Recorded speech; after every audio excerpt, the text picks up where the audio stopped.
ही साफ कराओ। और मुख्यमंत्री जी की पीढ़ी कहती है कि आपके घर पर कोई कूड़ा फेंके तो आप कूड़े को भी साफ करो। आप में से कुछ कम लोग समझे, इसके लिए मैं आपका आभारी हूं। समय की मर्यादा है, सीमा है। मैं केवल एक कविता सुनाऊंगा, चूंकि आदरणीय मुख्यमंत्री जी को जाना है और वे बहुत व्यस्तता उनके बीच है, समय है।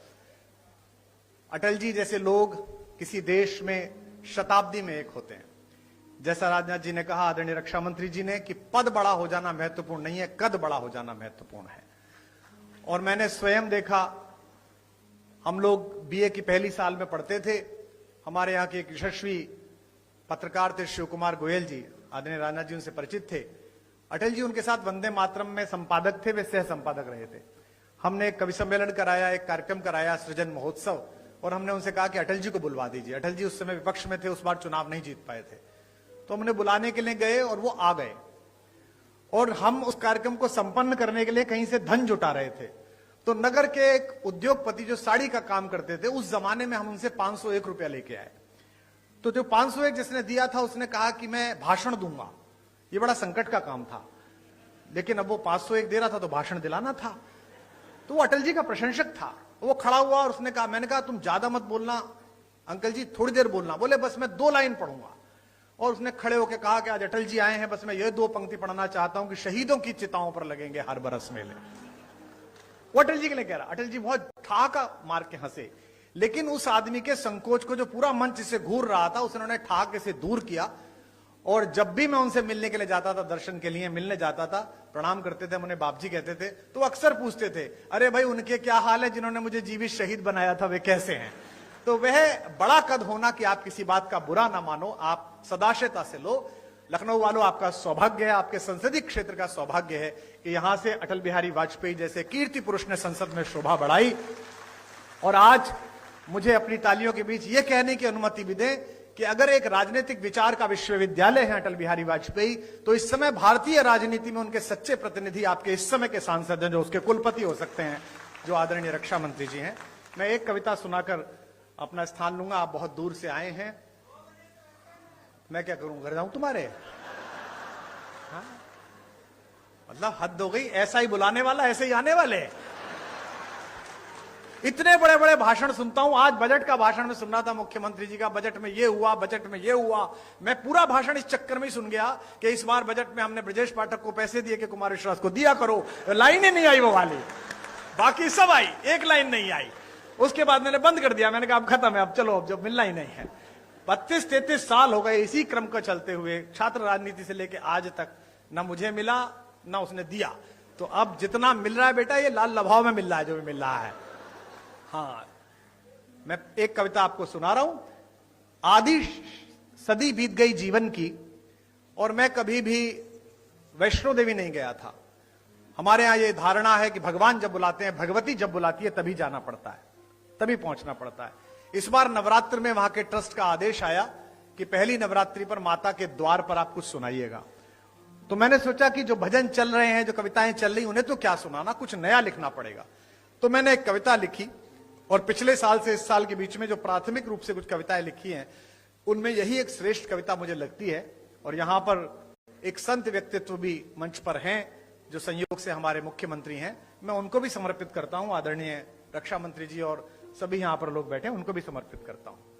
पहली पंक्ति को आप पकड़ लेंगे, उसे गुनगुनाएंगे, गाएंगे तो मुझे अच्छा लगेगा। निवेदन करता हूं, जो लोग मोबाइल रिकॉर्ड कर रहे हैं वो आराम से सुने तो ज्यादा बेहतर लगेगा। आपकी तालियां ही मेरा पारिश्रमिक है, इस बात का आप ध्यान रखें।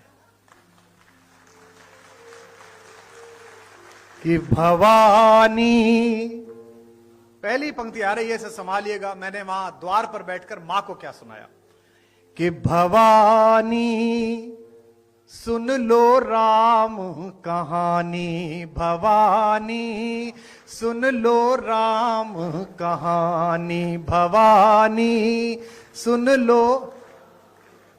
जब तक आपकी आवाज नहीं आएगी, चाहे मुख्यमंत्री जी जाएं चाहे ना जाएं, यही लाइन चलेगी। भवानी सुन लो राम कहानी, भवानी सुन।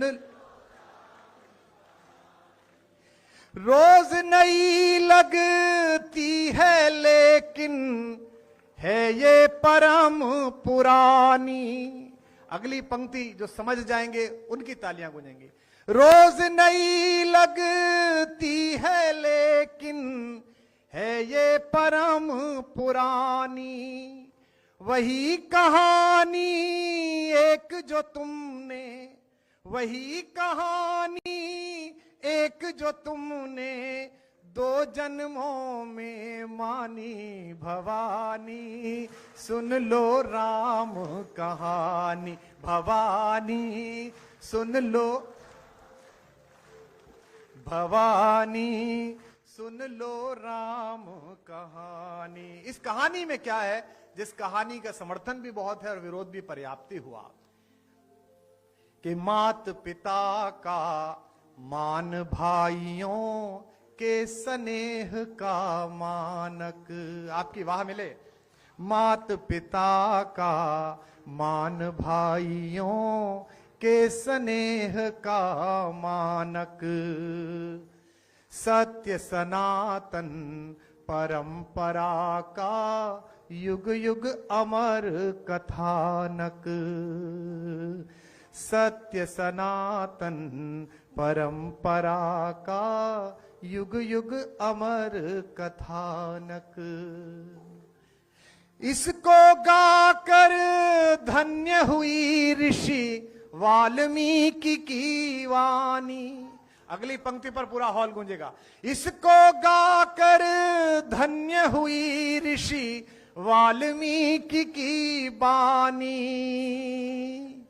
इसकी महिमा, इसकी गरिमा, इसकी महिमा, इसकी गरिमा बजरंगी ने जानी। भवानी सुन लो राम कहानी, भवानी सुन लो राम कहानी, भवानी सुन लो,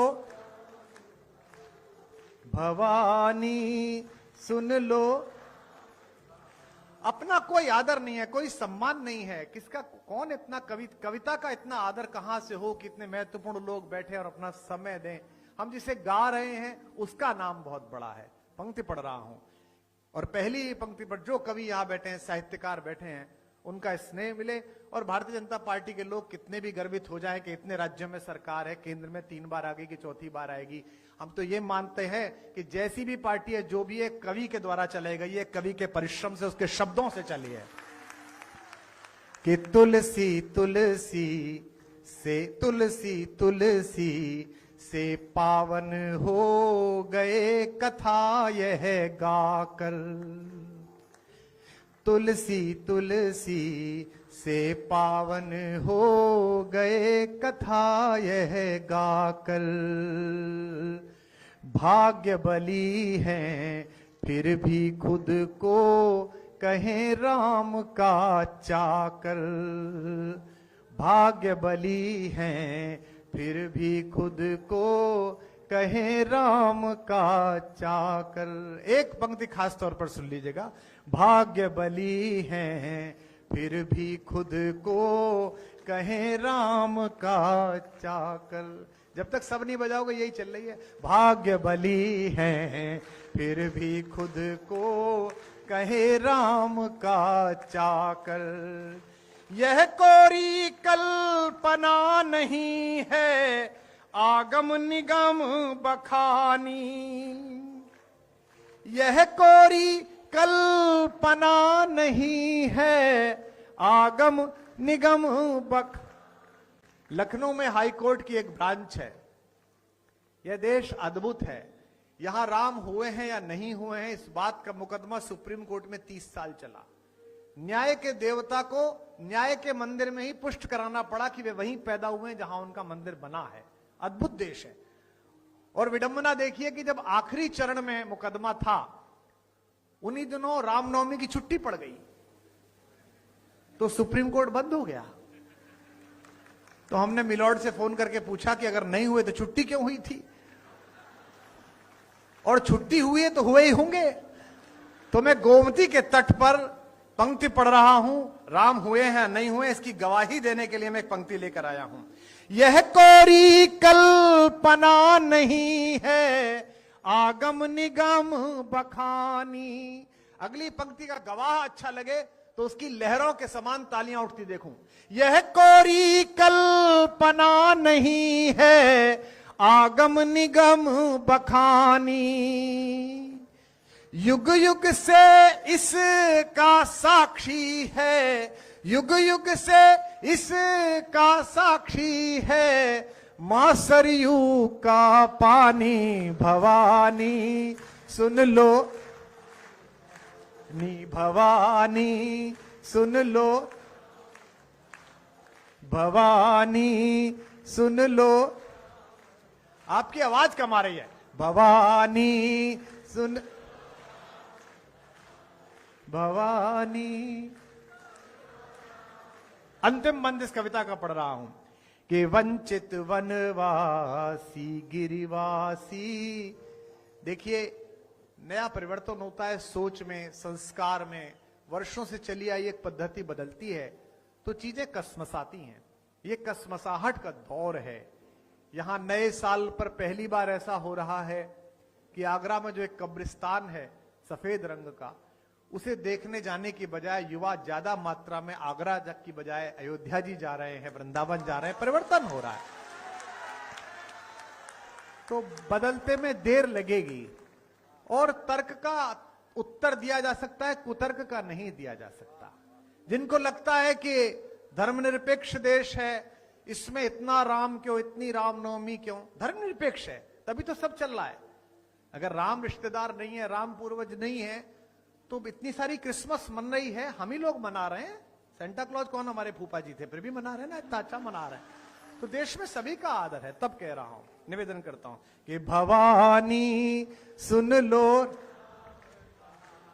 भवानी। कैसी कहानी है। वंचित वनवासी गिरिवासी, जिसमें बने सहायक। वंचित, हमारे संजय निषाद जी बैठे हैं, कम हंसा करो। हाँ, अभी वीडियो पे हंस दिए थे, कितना बुरा लगा है थोड़ा। लेकिन ये निषाद हैं, ये मुझसे जब भी मिलते हैं हाथ मिलाते हैं। मैं कहता हूं भाई आपसे हाथ नहीं मिला सकता, आप हमारे बॉस के मित्र के घर से हो। हम तो सेवक लोग हैं, हम लोग तो राम जी के चरणों की धूल के दास हैं। आपने तो उनसे भी वसूल करवा लिया था।